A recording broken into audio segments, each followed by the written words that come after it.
Thank you. So thank you very much. And thank you everyone for coming. I'd like to begin as well also by acknowledging that I'm coming today from land of the Whadjuk Noongar, land that always was and always will be Aboriginal land. Today I'm going to be presenting a brief summary of some of the key takeaways from my PhD research. It is a critical discourse analysis of the intersections between immigration, race, and the nation within the Australian press over 165 years. So it's quite big. So I'm trying to try and cut down and bring out some of the key points, although it's hard to know what to focus on. But my research focuses on metaphors, so floods, invasions, swarms.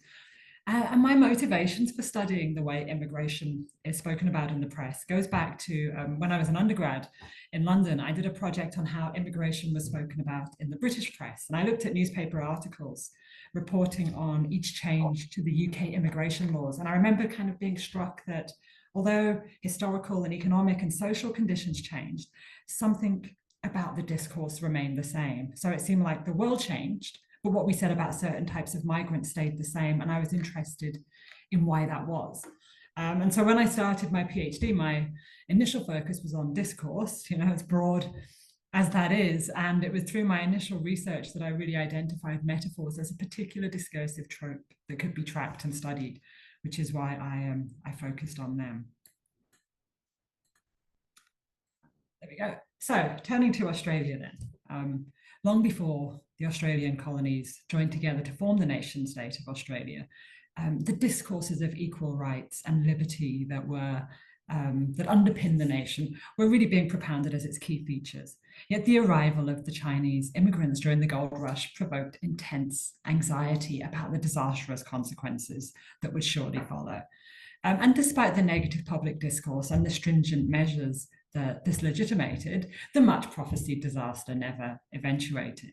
And this pattern has been repeated periodically over the last 165 years, with the Australian psyche, I would say, scarred by an invasion complex that constructs racialized immigrants, others, kind of peering covetously over Australia's backyard fence, threatening Australia's fair and egalitarian national culture. And this dissonance between a belief in equal rights and the rejection of immigrant others has been mediated by discourses of racial difference and operationalized through an immigration apparatus that delineated desirability according to race. And attitudes towards immigrants structured around race have been both constituted by and constitutive of specific understandings of what it means to be Australian. And it's these intersections between immigration, race, and the nation that my thesis aimed to explore. And by examining the metaphors used in the press to frame immigration and the nation over the last 165 years, the research asked what stories were being told when we construct immigrants in certain ways. And moreover, how do these stories about Australia's others relate to the stories which construct the Australian national self?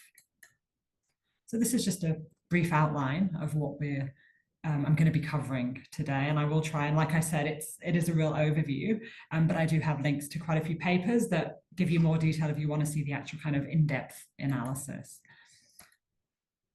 So we know that the imagined communities through which national identity is constituted are imagined as limited. And when imagining Australia, these limits have traditionally been set along racial lines, with the privileging of white Britishness and a simultaneous dehumanisation of the continent's Indigenous people. Yet the naturalisation of whiteness as a key feature of Australian identity didn't represent any tangible or kind of true ethnic or racial basis. So it's through the construction of nations that populations are racialised, with race deeply imbricated with nationalism. And Balabar speaks of the cycle of historical reciprocity of nationalism and racism, concluding that racism is constantly emerging out of nationalism, not only towards the exterior, but towards the interior. And national identity, while imagined, is not necessarily imagined consciously. So Billig uses the term banal nationalism to describe the myriad ways and subtle and implicit ways in which nationhood and national identity are kind of flagged, from the unnoticed flag hanging on a building to the seemingly innocent we of newspaper discourse. Yet while nationalism may be banal, it was not always so. So prior to the banal nationalisms, in which Australia is implicitly hailed as white, there were conscious, explicit nationalisms when it was emphatically hailed as such. And we can say the nation is given form by narratives, yet narratives about the nation are neither neutral but true, nor true, but instead are powerfully productive, accomplishing essential discursive work. So what it means to be Australian is defined by the narratives that are told, yet these are always made in relation to other ways of being that are marked as similar or different. And within these processes, issues of race and ethnicity are of key importance. So racialized systems of thought, they don't exist in a vacuum. They're part of the everyday discourse within a social group that is communicated within daily conversations and practices. And racial prejudice reflects and sustains the dominance of certain groups. Racism as an ideology functions to protect the interests of a dominant group. So Miles and Brown have described racialization as a dialectical process of signification. So ascribing real or imagined biological characteristics with meaning to define the other necessarily entails defining the self by the same criteria. And so the Australian national self has historically been a racialized white self. And this construction of whiteness was dependent on the exclusion of the Chinese and other non-white races. So through the dialectical construction of racial otherness and difference, white racial purity obtained its significance. But racial discourse isn't fixed, and Stoller uses this term racecraft to describe racial discourse's capacity and potential to work through sedimented and familiar cultural representations of and relations of subjugation that simultaneously tap into and feed the emergence of new ones. And I find this term really useful when considering the ways metaphors were reconceptualized and reapplied to newer groups in different social and cultural contexts. And in particular, how older, explicitly racial forms of representation are reworked and reconstituted into ostensibly non-racial discourses. So just to kind of get into what my research was looking at, the lack of any real substantial study of metaphors within Australia means there are kind of lots of unanswered questions about how immigrants are metaphorically constructed. And also any study of immigration needs to take into consideration the metaphoric framing of the state against which it's constituted. So the first two questions are asking how both immigrants, immigration, and also how the nation have been metaphorically constructed. But of course, it didn't mean it remained constant.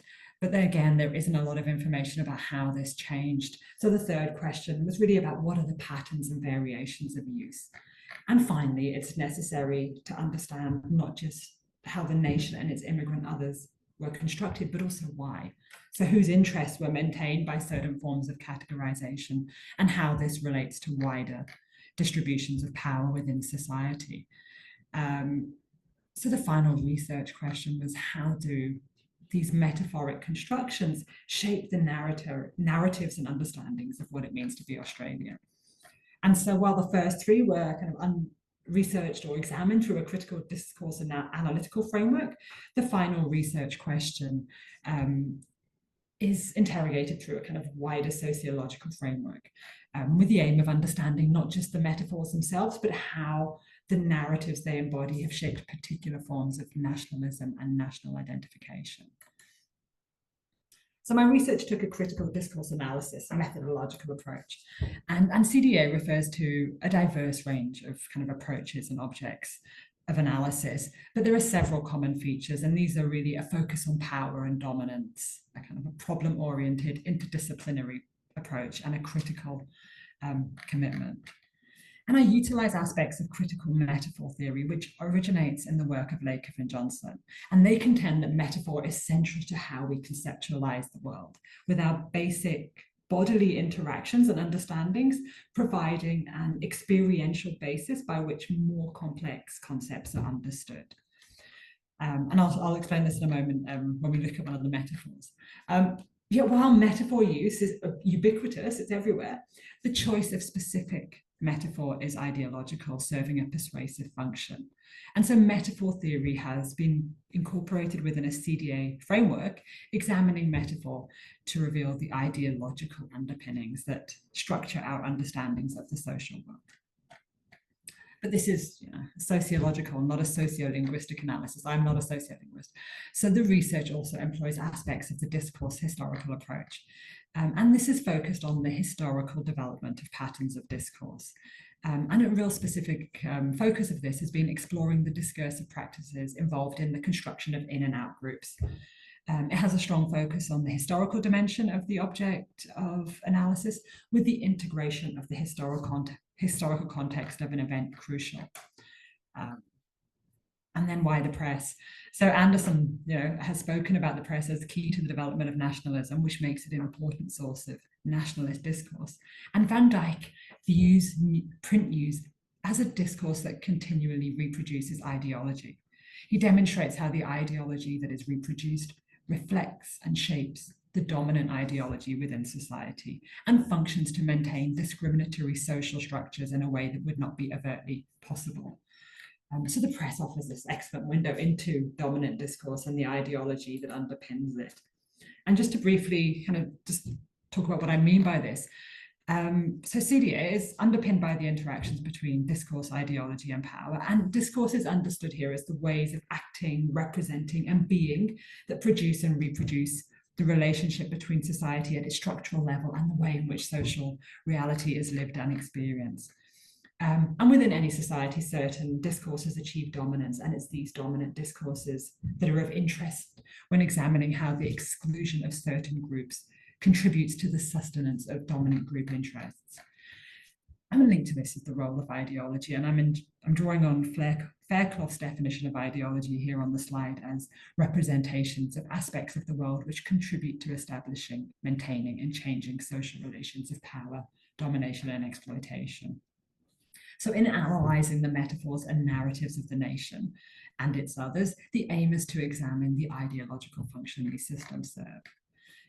And Van Dijk illustrates how ideology functions in relation to dominant social groups, so the coordination of the social practices of group members for the effective realisation of the goals of a social group. So it has a very clear role in the perpetuation of established social orders. And a key theoretical framework for my research has been the work of Bourdieu, much of whose work is focused on the role of language and its implication within systems of power. So he uses the concept of capital to describe the various forms in which power is manifested, so economic capital, cultural, social, and related to all three is symbolic capital, which Bourdieu defines as the form that one or another of these species take when it's grasped through categories of perception that recognize its specific logic. And that is the status that accrues from possession of other forms of capital that have been recognized as significant and legitimate by others. And of course, linked to this idea of symbolic capital is the notion of symbolic violence, which can be understood as the naturalization of imbalanced power relations, facilitated by the misrecognition of forms of capital as having symbolic value. So, background.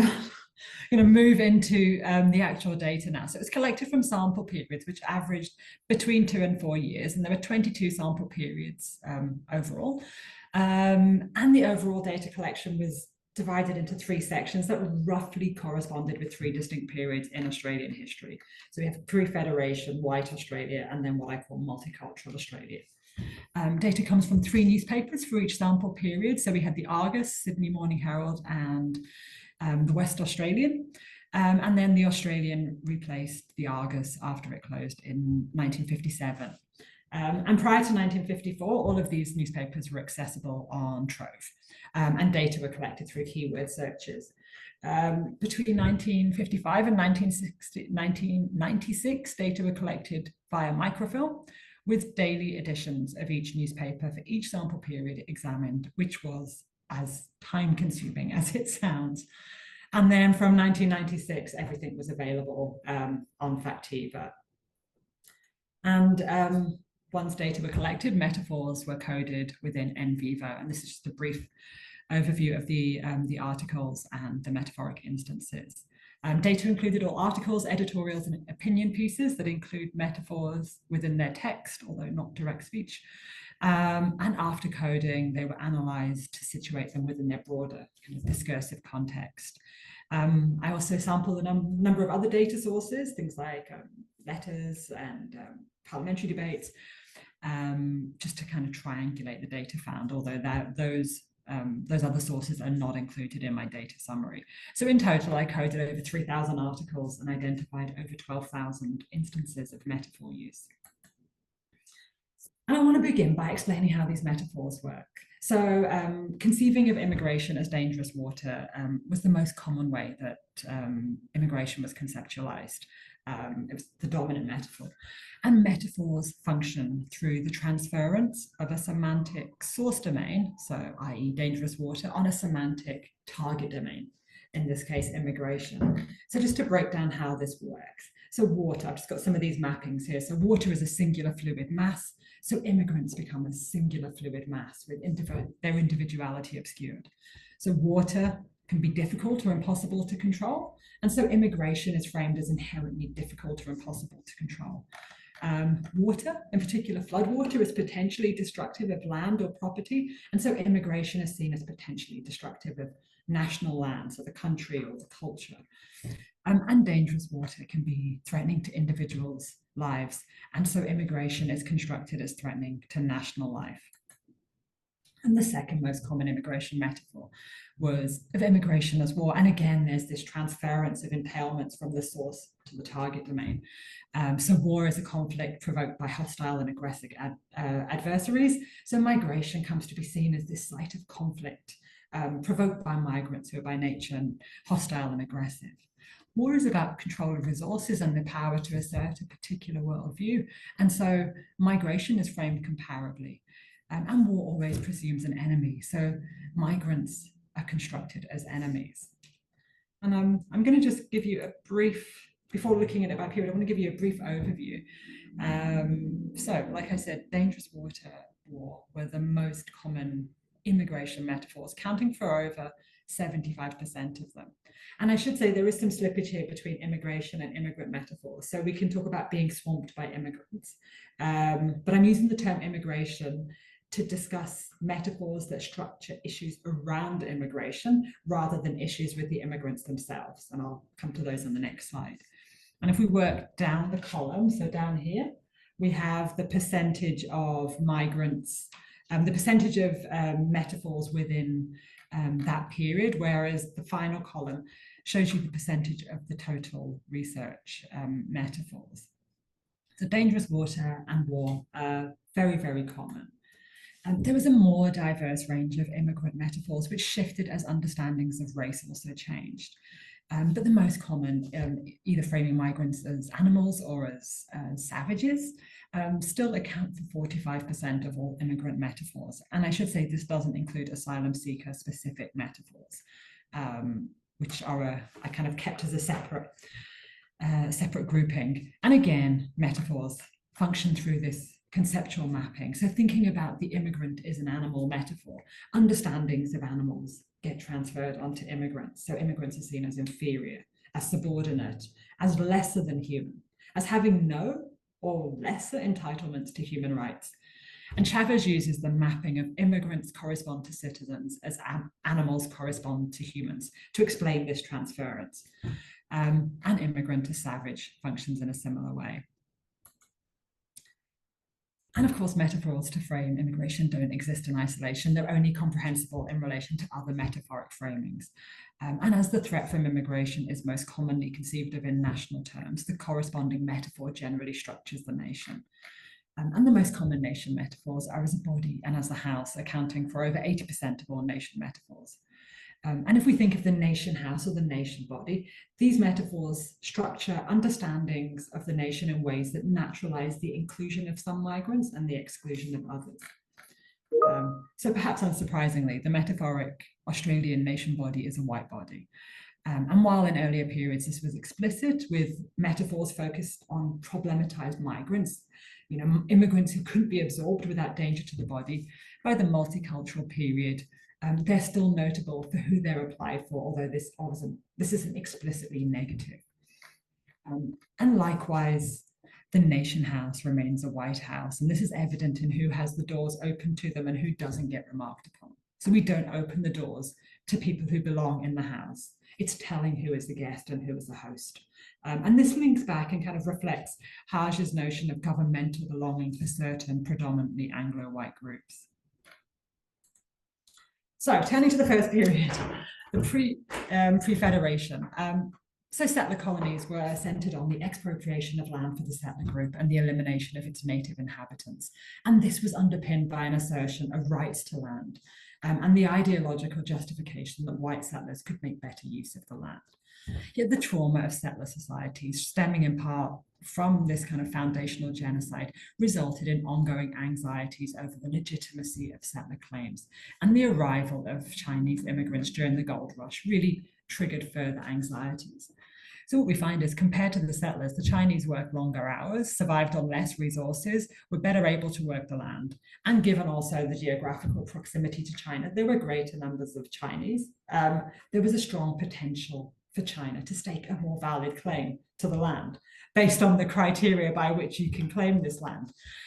So the construction of the Chinese as racially other and inferior served a dual purpose. It invalidated the legitimacy of such claims, while also elevating the position of the white settler, as even the lowest white man was comparably superior to the Chinese.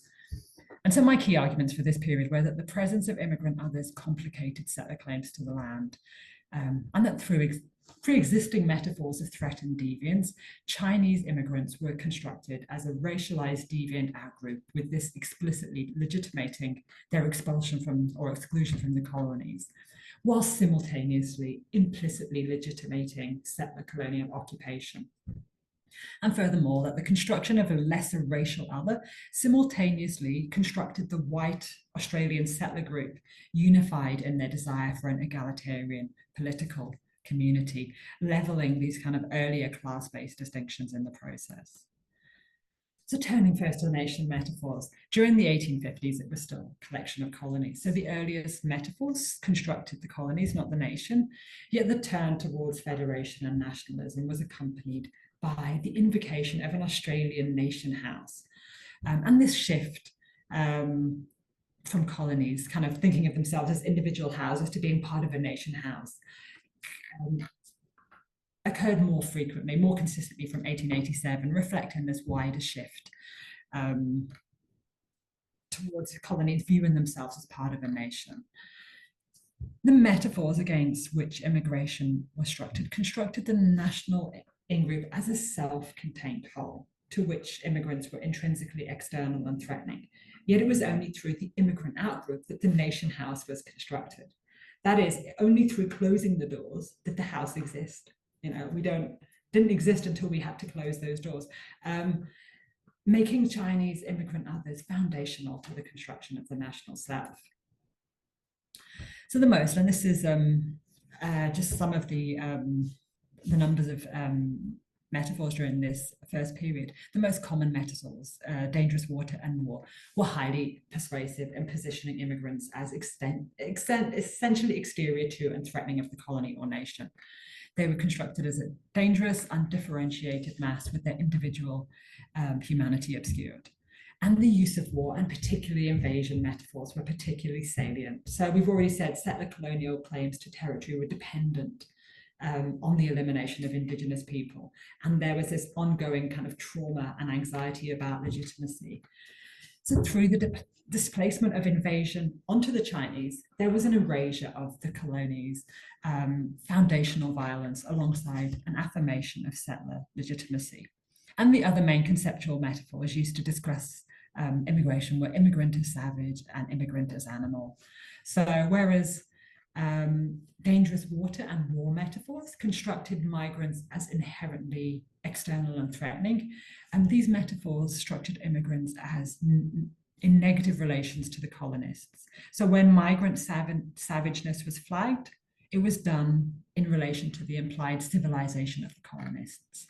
Likewise, their bestial animal nature was also a flagging of the humanity of the colony. So through such constructions, the superiority and humanity of the colonists was preserved while simultaneously justifying inhumane or uncivilized treatment and restrictions. So this is just one article, just some sections. They were often constructed simultaneously as dangerous waters, enemies, animals, savage, rubbish, contaminants, all within a single article. So we've got war metaphors here: invasion, overrun, submit. There's water metaphors, there's influx, the pouring in of a constant stream of contamination. And these clusters of interrelated metaphors used in intensely negative articles only really appeared in the 3-month period surrounding the passing of Victoria's anti-Chinese legislation in June 1855. Both before and after this, the frequency and density of metaphors, as well as the negative tenor of the article, was greatly reduced. So these articles were a particular type of representation that were mobilized in specific circumstance. And the role of anti-convict sentiment is really crucial to understanding the language used. So anti-Chinese rhetoric mirrored earlier anti-convict sentiment, ostensibly grounded in a similar antipathy to any form of cheap labor.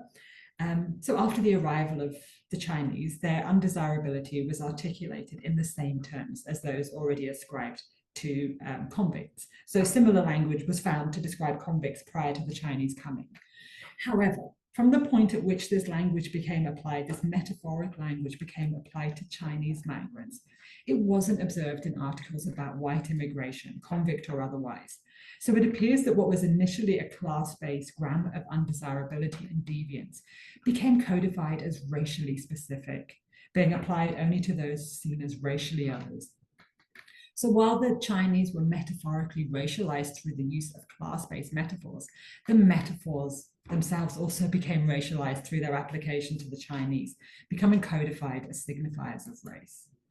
And this displacement of deviance from convicts to the Chinese can account for the richness of negative metaphoric framing that occurred immediately the Chinese were deemed undesirable. And this is racecraft, those kind of familiar cultural representations of subjugation feeding the emergence of new ones. And this is a paper I've written on it if you are interested in the more kind of detailed and in-depth analysis. So moving on to the next section, white Australia. Australia became a nation on the 1st of January with the restriction of non-white immigration enshrined in the Immigration Restriction Act. And it's these decades when whiteness, or lack thereof, was explicitly invoked in both the national South and its immigrant others that was the focus of this period. So turning to Bourdieu's work on power, the creation of the Australian nation can be understood as a form of symbolic production. That is, through the economic and coercive power endowed by the process of nation-state creation, the founders of the new Australian state were also engaged in the creation of forms of symbolic power to define the categorization and limits of the imagined cultural community. And the political function of these symbolic systems was as instruments which help to ensure that one class dominates another, that is, as instruments of symbolic violence. So keeping in mind the essential fictiveness of the developing Australian national imaginary, I argue that metaphoric representations were harnessed to create specific understandings of Australianness that reflected and sustained the Anglo-white power base that gave rise to them. And while the Asian immigrant other was still of concern in the early decades, during the 1920s, there was a notable shift to Italians becoming the focal point for racial anxieties. So turning first to the nation as body constructed a unified social body. And the invoking of the nation body was a powerful expression of symbolic power through which the perspective, interests, and aims of certain elite groups were naturalized. The symbolic creation of the nation was also expressed in nation as house metaphors, which were a constructive strategy for the national in-group, simultaneously constructing the migrant out-group to whom the door needs to be opened. And these are what we can say as consider as instances of what Billig would call banal nationalism, with a persistent, unremarked flagging of the British ethno-national community as the true inhabitants of the nation house, the ones that don't get remarked upon. And a much more explicit ethno-national structuring of the nation was as the nation as part of a wider Anglo family. And this was articulated through terms such as kith or kindred to describe immigrants from Britain, And this shaped the differential ways migrants were valued, with kindred perceived as more beneficial than other migrants. And these nation metaphors are explicitly constructed in opposition to the deviance and inferiority of migrants, who are constructed as intrinsically external and threatening. So they're degrading for the white body, they're weakening, they're dangerous. And this is some samples of Italian-focused metaphors. So prior to the 1920s, non-white immigration had been mostly contained.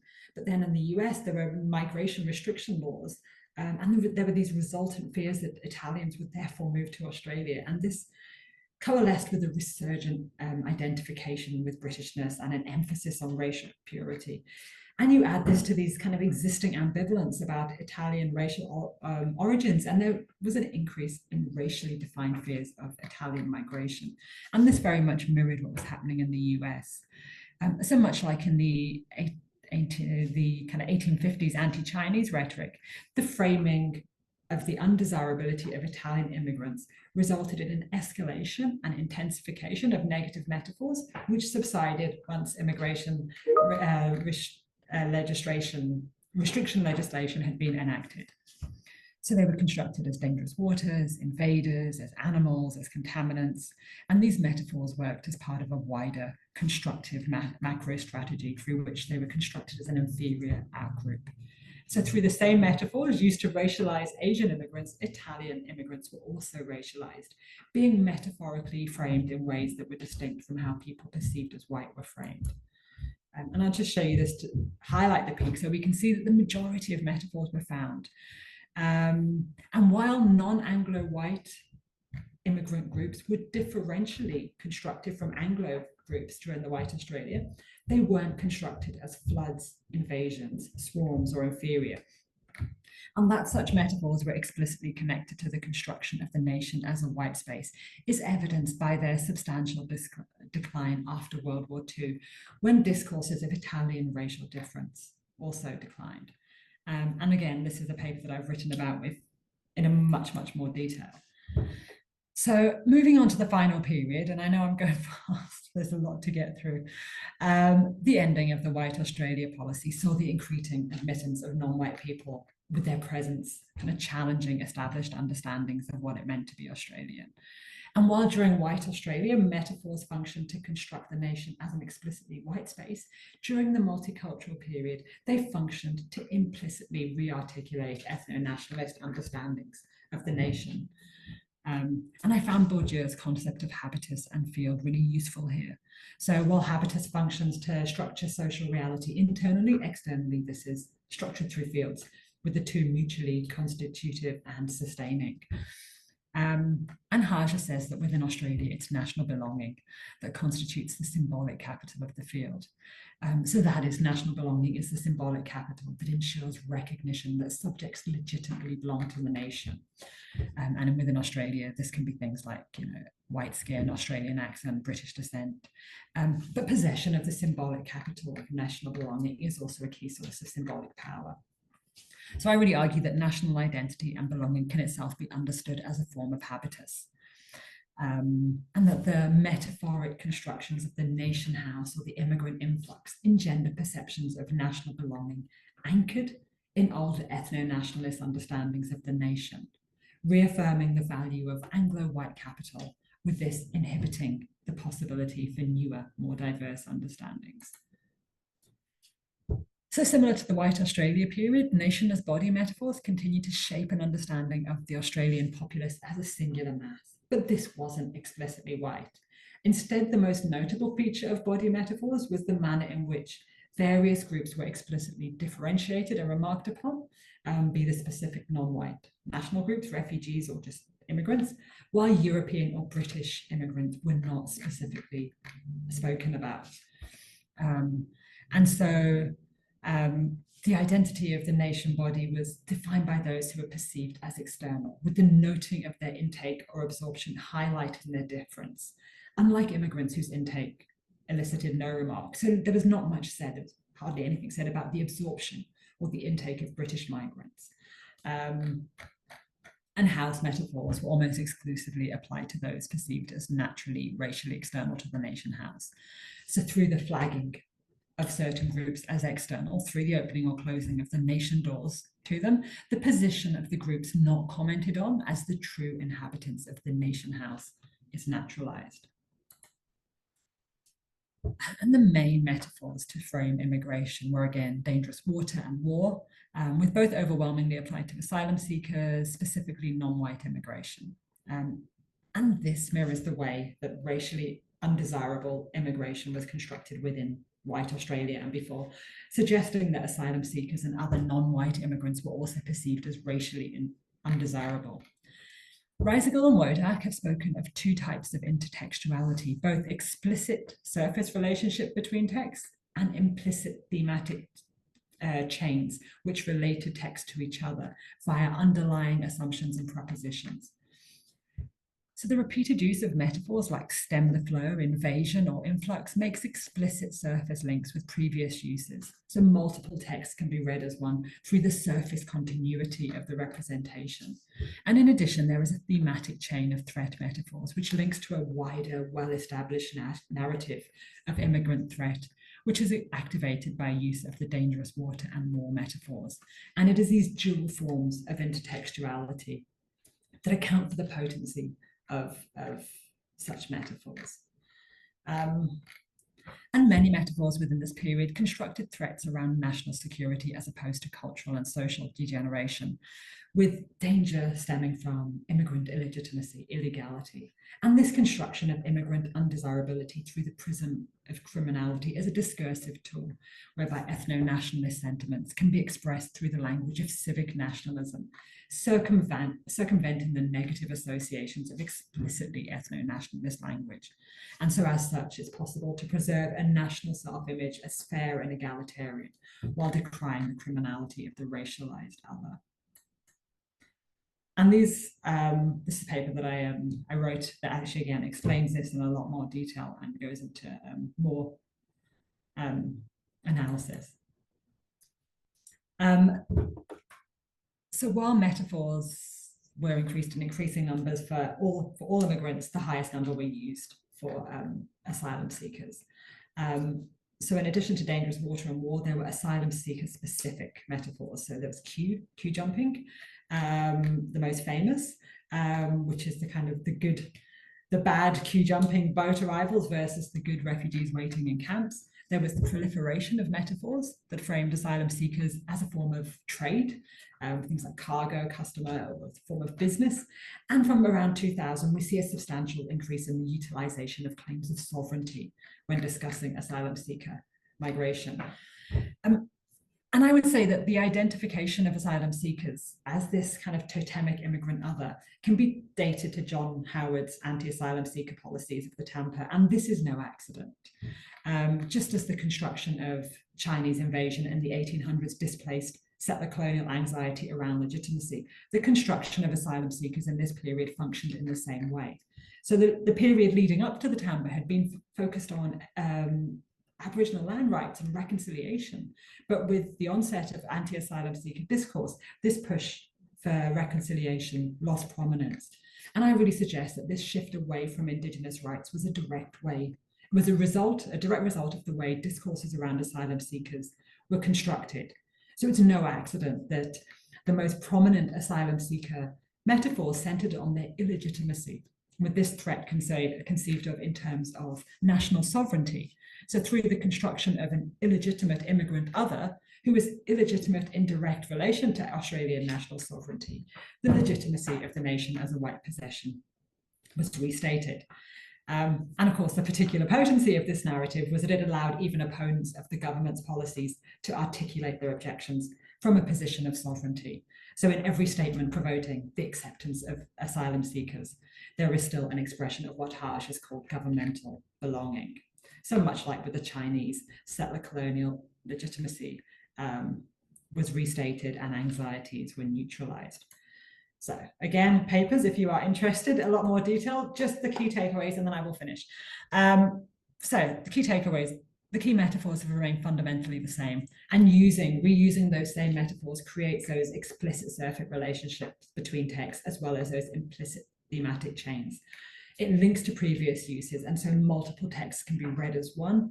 And in addition, there's this thematic chain of metaphor uses, which is part of this wider narrative of the national self and the racial other. They are both racialized and racializing, that is, they are signifiers of race. And I would say that this ongoing utilization of negative metaphors is both constituted by and constitutive of a wider narrative of immigrant threat. So the racialized construction of others is the dialectical means by which a racialized national self is constructed, and narratives of immigrant threat are consistently articulated in relation to narratives of being Australian. So for over 165 years, narratives of who we are as Australian have been structured by metaphors that simultaneously construct some groups as internal and legitimate and others as external and threatening. And this re-articulation of older immigrant threats through the use of the same metaphors allows for a racialized continuity in both the immigrant other and the national self. Narratives do work. So like Elder says, it needs to be continually told. The nation needs to be continually told to give it substance. And so this ongoing salience of this immigrant threat is the opportunity for a racially constructed sense of national identity. They also displace settler colonial anxieties. And I would say in order to overturn this immigrant threat narrative and the metaphoric structures that give shape to it, a real radical rethinking of national identity is possible, but is needed and is possible. But I will stop because I do realize we're running out of time and I've been talking a lot. Just one final paper, if you are interested in anti-racism, on metaphors and anti-racism. My apologies for going so fast. It's a huge project and I didn't even know where to start and where to stop. So thank you. If you have any questions, please. Yes, there's a couple of people clapping. Thank you very much. Do you want to stop sharing, Kathy? Sorry. Sure. Yeah. There you go. I can do it myself. Sorry. Can you stop me sharing? Done it. Sorry for interrupting. No, that's good. Thank you. Sorry for going so fast. It just so much to try and get through. Thanks so much, Kathy. That was both unique and very interesting. And Martina, you've got your hand up. Would you like to ask a question or make a comment? Yeah. Hi, Kathy. Good to hear about the thesis project in really a lot more details. I know, as you know, I know a couple of your papers, but I've got a quick question and one that's maybe a bit more, well, that I ask selfishly because it's something I grapple with. But so the quick question is, you had this stick of the real Australians say welcomes. I wonder what you make of that construction of real Australians. So whether you have something to say on that. And the probably trickier question is whether you, because I know you focus on race and the role of racialization in this kind of inclusions and exclusions through these metaphors, but I wonder whether you saw any shifts once economic migration and the economistic focus of Australia's migration policies was more evident, say under Howard, whether you saw a shift, somewhat of a shift in those racializing discourses. So once it was kind of clear that, you know, Australia wants certain migrants because of their labor force contributions, and you know, there's all these kind of the economic multiculturalism discourses in the 90s and so on. So whether you saw whether that had any influence, or how those, you know, how those excluding discourses sort of operate alongside those that value migrant labor and so on. So I know this wasn't your focus, but I just wonder whether you have something to say on that. So we definitely saw a change in who those exclusionary migrant metaphors were applied to as we got that change. So there was a shift away from anti-Asian migration to a real focus on asylum seekers. Asylum seekers at some point became the immigrant other, that kind of racialized immigrant other. There was a real devaluing of family migration we started to see from about the mid-90s. And of this idea of, you know, it being spoken about in ways that it was never spoken about before, when that family migration was British family migration. In terms of the value of migration, one thing we saw a lot of, not in this later period, but in the, which I didn't put in there because there isn't enough real time, but in the White Australia period, there was a kind of immigration as flowing water, which was quite a big immigrant as flowing water, big immigration metaphor that actually looked at the benefits of migration. And it was used to talk about not Anglo still, but white migration. And so there was very much a differential structuring of migration. And there was this, it kind of came up for quite a while. And by the end of the White Australia period, there'd been a real decrease in these racial metaphors. They'd pretty much almost disappeared. And there'd been a real increase in these quite positive migration metaphors. And I remember at the time, the graduate research coordinator said, just stop now, you've got enough data. And I said, no, but I want to know what happens in the next period. And of course, it's just as well, because obviously these negative migration metaphors started to come back with race. I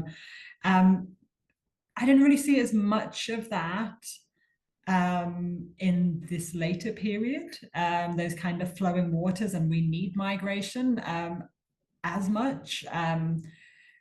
But that's not to say that it wasn't there. There was an overwhelming amount of negative migration construction. It by far exceeded anything that had come before it. And that's partly because, the press was publishing a lot more and, you'd get 3 or 4 articles from the Australian in a single day.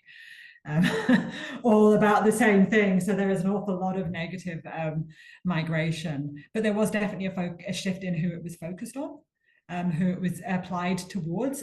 Certainly there was much less emphasis on Asian migration. You tended to hear more focused on certainly asylum seeker. There was also an increased problematization of immigration and migrants, but then it would say like migrants from third countries or migrants, we've absorbed migrants without any racial bigotry. And it's like, okay, so we know which migrants you mean then, So there was this increased problematization of migration itself as the number of as non-white immigration overtook white immigration, we see an increase in problematization of the term migration. So those negative metaphors applied to migration in a way that it wasn't done before. So there are these definite shifts that do kind of correspond, but I didn't see that much, not in the way that in the post-World War II period, there was certainly a lot more promotion of the benefits of migration for certain types of migration in a way that didn't really come about in this later period that I noticed.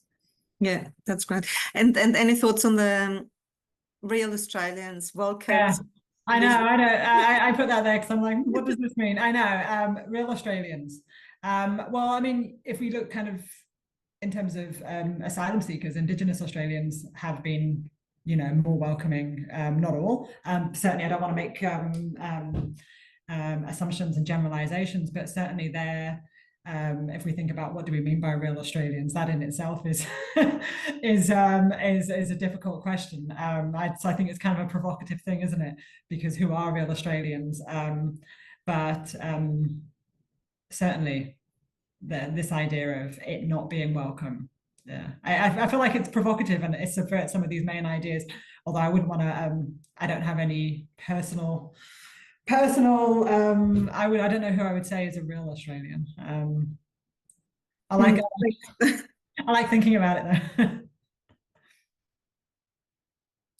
though. Thanks, Martina, and thanks, Kathy. Are there any other questions? Any more questions?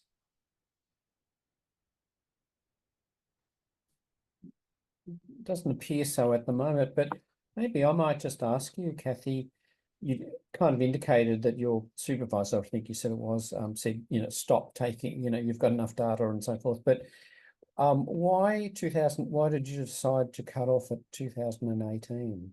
That was when I was doing it. And it wasn't my supervisor. My supervisor I had mainly what my main supervisor was Farida Foster, and she was like, let's keep going. It was the graduate research coordinator who did actually come on as my supervisor, as a co-supervisor later on.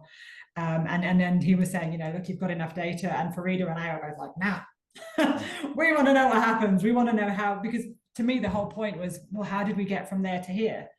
You stop at the end of White Australia and there's just this big gap. And then at the time he said to me, well, you can do it as a postdoc, but we all know how hard getting a postdoc is. So I'm really glad that we kept going, because it definitely made the whole story. It gave, I think I would have had a very, very different perspective if I hadn't looked at what happened, because it was quite hopeful at the end of White Australia. There had been a real diminishing, but I guess there had been a lot of white migration, and there hadn't been a lot of non-white migration, and there had been a push away from White Australia. So it had dropped massively, and then of course it just went up as we moved into multicultural Australia, which perhaps isn't surprising. There's always going to be the difficulties, and of course there was always people that were using those difficulties, and there was it was, you had the Australian started off as a great paper, really, honestly, it started off as a great paper, and then went from the left to the right, this massive swing, and just started stoking the flames of, and turned into something really quite awful to spend hours and hours and hours looking at.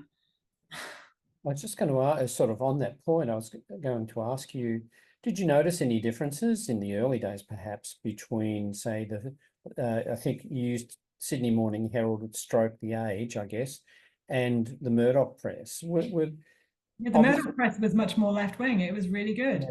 In the early days, the Murdoch press was it was progressive. It was really progressive, and it was talking about racism and in ways that the other press weren't. I was surprised by it, because I had no idea how that this shift had occurred. It was good. I mean, I started reading it and I thought, oh, this isn't so bad. Famous last words, because it really was. Spent hours and days reading, the Australian, which is on anyone. Were you able to identify a sort of a period when the Oz changed? It started in the 80s, I think, when they started putting in people like Geoffrey Blaney. There's certainly that shift there, but I think, and it intensified in the 90s, but in the last kind of 20-25 years, it's gone through the roof, and that is part of that kind of demonization of asylum seekers. It really picked up on it, and it has definitely intensified immensely. Okay, thank you. Leah has her hand up, so go ahead. Yeah, I just want to say thank you for that. It was really fascinating to see that all kind of picked apart in so much detail and tracing the changing metaphors and stuff. I just wondered, it kind of actually leads on from what you were, well, potentially leads on from what you were talking about. And I was wondering whether there was anything in your data that really surprised you, because in some ways, like quite a lot of that stuff, about the metaphors, that it seemed obviously things ebbed and flowed, to use a water metaphor, across the time. But there's so much kind of resonating and things. Was there anything that really kind of shocked you or surprised you? Yeah, either as a positive or a negative, or just anything that you really, weren't expecting to see? A lot of it shocked me and surprised me, actually, because I'm originally from the UK, so I didn't really have a background in Australian immigration. I was shocked at how brutal the articles about the Chinese were in the 1850s, just how kind of vicious, I guess, the language was. And I know that it was a different time, but just the ways in which people were being constructed. I was shocked at around the turn of the century at how openly immigration restriction was being debated, because I always thought the Immigration Restriction Act was a way of not really saying it, but they said it. It was openly debated. It was in the press. It wasn't. It was done in order to appease the UK and the wider colonies. So that also shocked me, just how because it wasn't a secret what they were doing. It wasn't a secret why they were doing it, but it was so kind of surface. I was surprised by the Italian stuff. And again, that was a wider thing. Certainly, the wider that definitely corresponded to what was going on in the US. So things like invasion, so the invasion metaphor, that really did start here in I think in Australia, because it doesn't turn up in the British press until about 1900. So it's something that we can see. Certainly it might have, I don't know to what extent it would have been in the US press, I haven't looked at that, but certainly it's a settler colonial metaphor. Yeah, that surprised me. And what surprised me is that when I was looking at queue jumping, the first mention of that was from Gough Whitlam. That surprised me. That was not what I was expecting, because I thought that, wow, okay, I thought he would, but I mean, obviously he didn't mean it in that way, and it certainly went in a lot of, certainly got used in ways that extended, but the first use I found of it was from him, which also surprised me. So a few surprising things. I mean, a lot of it, as a non-Australian, at that time, actually, no, I was Australian, but as a new Australian, it did shock me. I didn't realize how much, how expansive and how formative anti-Chinese racism was to the white national self here. I didn't realize just what a strong role it had. And I think we see how it's latent because in COVID, it just came, we can talk about how the asylum seekers became the kind of totemic immigrant other, but then come COVID, all of those discourses that had just been kind of bubbling under the surface and hadn't really been that, openly expressed, came right back up to the top again. And it's because I think it's such a formative place, such a formative role in, who Australians, the Australian myth, I guess, the historical Australian myth. Thank you. That was very illuminating. Thank you. I think too, I mean, it is surprising that it was Gough Whitlam, but prior to Gough, I don't remember who was the leader, but Arthur Caldwell famously said, I think in the early 60s, two wrongs don't make a white, as leader of the ALP, who were then in opposition. And so I think there's always been that tension within. He complained about a chocolate-coloured Australia as well. I found an article which talked about him complaining about a chocolate-coloured Australia. It was like, oh God. Who was that, Caldwell? Yeah.